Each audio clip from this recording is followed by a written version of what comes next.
श्रीगुरुभ्यो नमः। श्रीकान्तो मातुलयस्य जननी सर्वमङ्गलां जनकः शङ्करमहादेवो तं वन्दे श्रीकुञ्जराननम् अपारकरुणासिन्धुं ज्ञानदं सान्तरूपिणं श्रीचन्द्रशेखरगुरुं प्रणमामि मुदान्वहम्. ஸ்ரீ நடராஜ பெருமானுடைய பிரபஞ்ச நடனம், இந்த காஸ்மிக் டான்ஸ்ன்னு சொல்கிறோமே, அது லோகம் பூராவும் ஒரு பிரசித்தமான ஒன்று.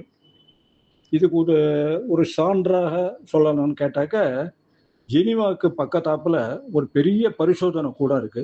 CERN பேர். அதுக்கு European organisation for nuclear research.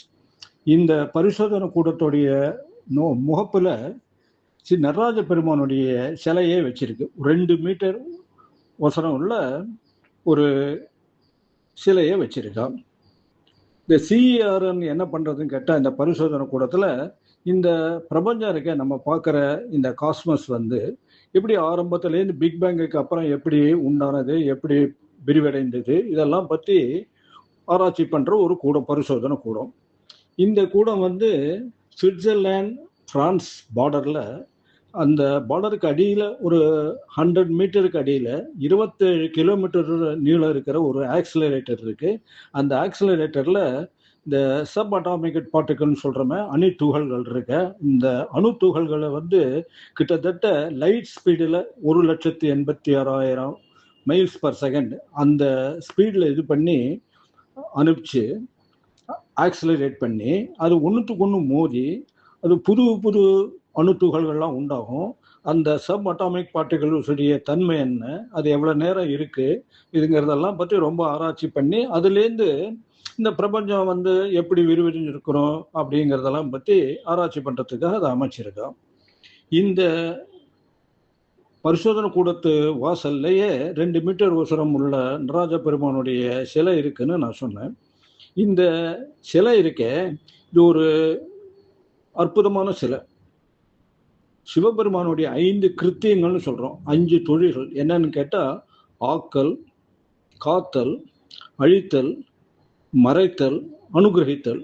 இது 5 விதமான தொழில்களை சிவபெருமான் பண்றார். இந்த 5த்தையும் காண்பிக்கிற ஒரு சிலை நடராஜனுடைய சொரூபம். இந்த நடராஜனுடைய சொரூபமானது ஒரு கலைநயத்தோட, அதே சமயத்தில் ஒரு ஆன்மீக தத்துவங்கள் எல்லாம் உள்ளடக்கினதா, அதே சமயத்தில் விஞ்ஞான ரீதியாகவும் ஒத்துக்கிற மாதிரியான ஒரு சொரூபம். அதனால தான் அங்கே CERN வாசல்லையே இந்த சிலையை வச்சிருக்குன்னு சொல்கிறோம். இப்போ சிவபெருமானுடைய பஞ்ச கிருத்தியங்கள்லாம் என்னென்னலாம் இருக்குது அப்படிங்கிறத பற்றி பார்க்கலாம். முதல்ல இந்த ஜகத்துன்னு சொல்கிறோமே, இந்த ஜகத்து எப்படி உண்டானது? ஒரு 5 பஞ்சபூதங்கள்னு சொல்கிறோமே, 5 கிராஸ் எலிமெண்ட்ஸ், அதனால் ஆனது. உபனிஷத்துல என்ன சொல்லியிருக்குன்னா, ஆகாசாத் வாயோர், வாயோர் அக்னிஹி, அக்னிராபகா, அத்பய பிருத்திவியாம், பிருத்திவியாம் ஓஷதயா, ஓஷதேபியோ அன்னம், அன்னாது புருஷகெல்லாம் சொல்லியிருக்கு. ஆகாசத்துலேருந்து வாயு, வாயுலேருந்து அக்னி, அக்னிலேருந்து நீர், நீர்லேருந்து நிலம், நிலத்திலேருந்து பல விதமான பயிர்கள், பயிர்கள்லேருந்து அன்னத்துலேருந்து ஒரு மனித ஜன்மெல்லாம் உண்டாருதுங்கிறத பற்றி ரொம்ப விவரமாக தைத்திரிய உபநிஷத்தில் சொல்லியிருக்கு. இதில் இந்த பஞ்சபூதத்தில் முதல்ல என்னது? ஆகாசம்னு சொன்னோம். இந்த ஆகாசனுடைய தன்மாத்திரான்னு சொல்கிறோமே, அதோடைய நுட்பமான ஒலிக்கூறு சவுண்டு, ஒலி. அதுதான் ஆகாசத்துடைய தன்மாத்திரை. இந்த தன்மாத்திரைக்கு ஒரு பிரத்யட்சமான ஒரு க்ஷேத்திரமா சிதம்பரம் இருக்கு. அம்பரம்னா சித் பிளஸ் அம்பரம், சிதம்பரம், ஞான வெளி. வெளினாக்க ஆகாசம், ஞான வெளி. இந்த ஆகாசோடைய தன்மாத்திரை இருக்க, இந்த ஒலின்னு சொல்றோமே, இது நடராஜாவுடைய வலதையுடைய பின்னங்கை இருக்க. அந்த பின்னங்கை இந்த ஒலியும், அந்த ஒலியுடையிலேருந்து வர இந்த ஆக்கல்னு இருக்கமே, இந்த ஆக்கல் இந்த ஒலியுடைய தன்மாத்திரை, ஆகாசோடைய தன்மாத்திரமான ஒலியினால்தான் உண்டாச்சு. அது எப்படின்னு கேட்டாக்க, இந்த ஒலியினால சலனங்கள், அணு சலனங்கள் உண்டாருது. அணு சலனங்களால பில்டிங் மெட்டீரியல்ஸ் உண்டாருது. இந்த பில்டிங் மெட்டீரியல்ஸ்னால மேட்டர், வஸ்துக்கள் வருது. இந்த வஸ்துக்கள்லேருந்து பிரபஞ்சம் உண்டானதுங்கிறது தியரி. இப்போ நம்ம இந்த தமருவை பார்த்தோம்னாக்க, இதுலேருந்து ஒலியெல்லாம் வருது. இதை ஒரு பாணினின்னு ஒரு பெரிய மகரிஷி, அவர் இதை எழுதியிருக்கார். ஒன்று ரிலுக்கு ஏவோன்னு ஐவோச்சுன்னுட்டு அதுலேருந்து வர சத்தங்கள்லாம் வச்சுட்டு ஒரு சின்ன ஒரு நூலை கிரந்தமே எழுதியிருக்கார். அது வந்து மாகேஸ்வர சூத்ரானின்னு சொல்லிட்டு ஒரு நூல் சின்ன எழுதியிருக்கார். ஆனால் இது ரொம்ப ரத்த சுருக்கமாக இருக்கு, நமக்கெல்லாம் புரிஞ்சுக்கிறது ரொம்ப கஷ்டமா இருக்கு. இப்போ இந்த மகேஸ்வர சூத்ரானிக்கு என்ன ஒரு பொருளுங்கிறது காமிக்கிறதுக்காக இவர் வந்து ஸ்ரீ மகாவிஷ்ணுவே வந்து தன்னுடைய பரியங்கமா படுக்கையா இருக்கிற ஆதிசேஷனுக்கே வந்து கூப்பிட்டு, நீ வந்து அங்க போய் நடராஜாவுடைய ஆனந்த தாண்டவத்தை பார்த்து இந்த துவனியெல்லாம் கேட்டு டமருலேருந்து வர சப்தமெல்லாம் கேட்டு பாணினி எழுதின மகேஸ்வர சூத்ரானிக்கு விரிவான பாஷ்யம் எழுதினு அனுப்பிச்சு வச்சாராம். அவர் வந்து பதஞ்சலியுடைய மகாபாஷ்யங்கிறது ரொம்ப பிரசித்தி பெற்றது. பதஞ்சலி, வியாகிரபாதர், அப்புறம் வந்து பிரிங்கின்னு ஒரு ரிஷி, அப்புறம் நந்திகேஸ்வரர், இந்த 4 பேரும் பார்த்தா சதா சிவபெருமானுடைய நடராஜாவுடைய காலையிலே நின்றுட்டு அவருடைய ஆனந்த தாண்டவத்தை ரசிச்சுட்டு இருக்கிறவா 4 பேரும்.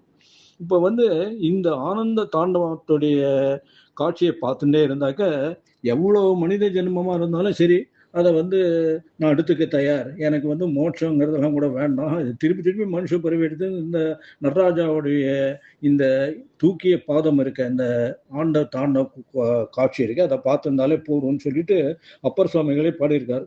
குடித்த புருவமும் கொவ்வை செவ்வாயில் குமிழ் சிரிப்பும் பனித்த செடையும் பவளம்போல் மேலையும் பால் வெந்நீரும் இனித்தமுடைய எடுத்த பொற்பாதமும் காணப்பெற்றால் மனித பிறவியும் வேண்டுவதே எம்மாநிலத்தேன்னு பாடுறார். இப்போ வந்து ரெண்டாவது கிருத்தியம் வந்து காத்தல்ங்கிறது இவருடைய வலது கையில அபயஹஸ்தம் எல்லாம் ரட்சிக்கிறேங்கிற மாதிரி காமிக்கிற அபயஹஸ்தம். இந்த அபயஹஸ்தம் இருக்க இது வந்து இதை பார்த்தாலே போதும், அது வந்து ஒரு எல்லா விதமான நமக்கு வந்து ஒரு பயமெல்லாம் விலகி போய் நமக்கு வந்து ஒரு அபயம் கொடுக்கறது. திருநாவுக்கரசர் பாடுறார், கற்றுணை பூட்டினும் கற்றுணை பூட்டி ஓர் கடலில் பாய்ச்சினும் நற்றுணையாவது நாதன் நாமம் நமசிவாயவே அப்படின்னு பாடுறார். இந்த நடராஜாவுடைய நாமம் இருக்க, இந்த சிவனுடைய நாமம் நமசிவாயம் பண்ணாலே, அதை பார்த்தாலே, இந்த கையை பார்த்தாலே போறோம், கடல்ல தூக்கி ஒரு கல்லை கட்டி போட்டா கூட பொழைச்சுடலாங்கிற மாதிரி அந்த அர்த்தத்துல பாடுறார். இது வந்து இவருடைய நடராஜாவுடைய வலதுகை முன்கை காமிக்கிறது காத்தல். இடதுகையுடைய பின்கை இருக்க, இடது பக்கம் 2 கை, அதுல பின்கை வந்து அழித்தலை காமிக்கிறது, சம்ஹாரத்தை காமிக்கிறது. இந்த சம்ஹாரத்தை காமிக்கிறது வந்து அந்த கையில வந்து ஒரு பெரிய அக்னி குண்டம் இருக்கு, அந்த அக்னி குண்டத்துல காமிக்கிற அந்த தகதகன எரியிற அக்னி குண்டம், அந்த அக்னி குண்டம் வந்து சம்ஹாரத்தை காமிக்கிறது. சம்ஹாரம்னா ஒன்றும் பயப்பட வேண்டிய அவசியம் இல்லை. அதாவது என்ன சொல்றாருன்னா, உபனிஷத்துல சொல்லியிருக்க முண்டக உபனிஷத்துன்ட்டு அதுல வந்து ரொம்ப அழகா சொல்லியிருக்கார். தத் ஏதத் சத்தியம் யதா சுதீப்தாத் பாவகாத் விஸ்புலிங்காக சஹஸ்ரஹா பிரபவந்தே ஸ்வரூபாக ததா அக்ஷராத் விவிதாக சௌமியா பாவாக பிரஜாயந்தே தத்திரவ செய்வ அபியந்தின்னு போடுறாரு. அதாவது நல்லா கொழுந்து விட்டிருக்கிற ஒரு அக்னி குண்டம் இருக்க, அதுலேருந்து பலவிதமான பொறிகள் ஸ்பார்க்ஸ் எல்லாம் கிளம்பி அதுக்குள்ளேயே விழுந்துடுது.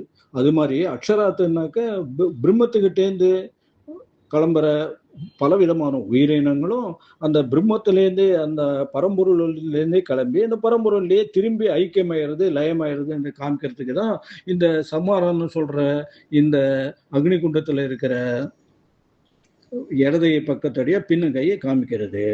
4வது கை என்னது? 4வது கை தான் வந்து அனுகிரகத்தை காமிக்கிறது. அதுக்கு பின்னாடி வரலாம். அதுக்கு முன்னாடி திரோதானம்னு ஒன்று சொன்னேன் இல்லையா, மறைத்தல்னுட்டு. இந்த மறைத்தல்ங்கிறது என்னன்னு கேட்டாக்க, நடராஜாவுடைய ஒரு உருவ சிலுவையை பார்த்தோம்னாக்க அதுல வந்து ஒரு இடது காலை வந்து தூக்கி ஆடுறார். தூக்கிங்கிற வார்த்தைக்கு வந்து சம்ஸ்கிருதத்துல குஞ்சிதன்னு பேரு, குஞ்சித பாதம்னு பேரு. அந்த குஞ்சித பாதத்தை தூக்கி இவர் டான்ஸ் ஆடுறாரு. வலது கால் வந்து ஒரு ராட்சசனை, முயலகன்னு பேரு, அந்த ராட்சசனை வந்து காலில் வந்து அடக்கி அது மேலே இருந்து இவர் வந்து அவனை அமிக்கிண்டு ஆடுற மாதிரி இருக்கு. இது எதை காமிக்கிறது? ஒரு அகந்தை இருக்கு நம்ம எல்லாருக்குமே, எல்லாம் மனுஷ ஜென்மத்தில் இருக்கிறவங்க எல்லாருக்கும் ஒரு ஏதோ ஒரு ஆணவம் அகந்தை இருக்கு. இதுல வந்து தாருகாவனம் ரொம்ப ரொம்ப ரொம்ப ரொம்ப ஆரம்ப காலத்துல தாருகாவனத்துல வந்து ரிஷிகள்லாம் இருந்தாலும் அந்த ரிஷிகளுக்கு வந்து நம்ம தான் கடவுளோடைய பெரிய ஒரு திறமை படைச்சவா, வலிமை படைச்சவாங்கிற மாதிரி ஒரு தப்பான எண்ணம் வந்துடுது.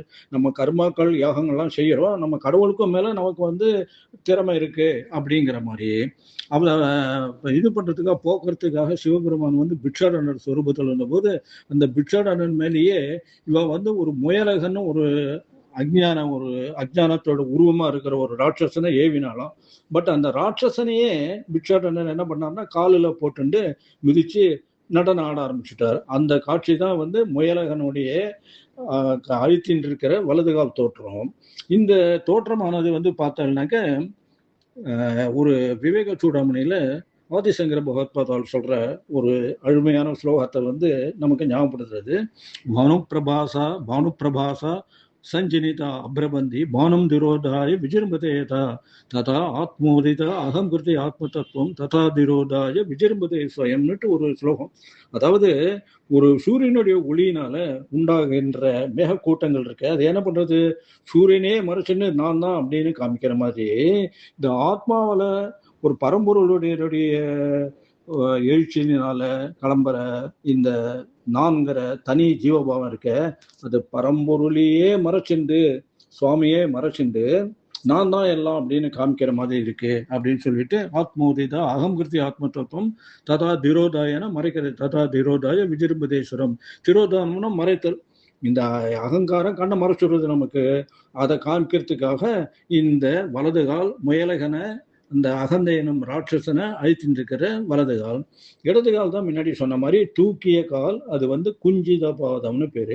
இந்த குஞ்சித பாதத்தை பார்த்தாக்க அதுக்கு மேல இதனுடைய வலது கையெல்லாம் பத்தி பார்த்தோம். இடது கையில 2 கை பின் கை வந்து அக்னிகுண்டத்தை வச்சுட்டு இருக்கு.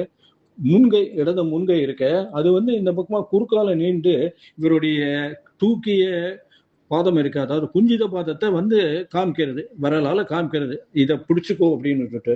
இந்த பகவானுடைய நடராஜ பெருமானுடைய பாதத்தை பிடிச்சிருந்தா நமக்கு வந்து எந்த விதமான கவலையோ இதுவோ இருக்காது. நேர அவளுக்கு நல்ல முக்தி தான் கிடைக்கும். சாந்தி, மனோ தைரியம் எல்லாமே கிடைக்கும். அதுல வந்து முக்தி தான் ரொம்ப பிறவாத்தன்மை கிடைக்கும் அப்படிங்கிறது வந்து இதில். இந்த நடராஜ சுரூபமானது வந்து சிவனுக்கு வந்து ஒரு 64 சுரூபங்கள் சொல்றான். அதுல வந்து ஏகப்பட்டதற்கு ஏகநாதர், உமாமகேஸ்வரன், கல்யாண சுந்தரர், விஷபாரூடர், லிங்கோத்பவர், சோமாஸ்கந்தர், திருபராந்தகர், பிட்சாடனர் சொன்னமே அது, தட்சிணாமூர்த்தி, பைரவர், இப்படிலாம் நிறைய இருக்கு. அதுல இந்த நடராஜா சுரூபமானது என்ன பண்ற பஞ்சகிருத்தியங்களை காமிக்கிறது. அதுக்கு அதனால ஒரு தனி விசேஷம். அவருடைய நடராஜா ஆடுகின்ற அந்த நடனம் இருக்க, அந்த நடனம் வந்து உலக பிரசித்தம். ஆனந்த தாண்டவம்னு பேரு. அந்த தாண்டவம் வந்து ஒரு ஆனந்தத்தை, ஒரு பொங்கி எழுகிற மனசுல எழுகிற ஒரு ஆனந்தத்தை காமிக்கிறது. ஆனந்த தாண்டவம்னு பேரு. அந்த பொங்கி எழுகிற ஆனந்தத்துடைய சொரூபம் வந்து நடராஜா. அந்த பொங்கி எழுகிற ஆனந்தம் வந்து ஒரு அடங்கி போகும்போது, ஒரு சாந்தமாகும் போது இருக்க நிலை தான் தட்சிணாமூர்த்தின்னு சொல்றோம். இந்த நடன காட்சியை வந்து நம்ம மனசுல எப்பவும் சதா நிறுத்தி வைக்கிறதுக்கு ஸ்ரீ மகா பெரிவாளை நம்ம வந்து பிரார்த்திச்சுப்போம். வேதங்கள் ஆட, மிகு ஆகமம் ஆட, கீதங்கள் ஆட, கிளர் அண்டம் 7 ஆட, பூதங்கள் ஆட, புவனம் முழுதும் ஆட, நாதம் கொண்டாடினான் ஞான ஆனந்த கூத்தே. அந்த ஞான ஆனந்த கூத்து இருக்கே, அதான் ஸ்ரீ நடராஜ பெருமானுடைய ஆனந்த தாண்டவ காட்சி. அதை நம்ம மனசுல எப்பவுமே நிலைநிறுத்திப்போம். ஓம் தத்சத்.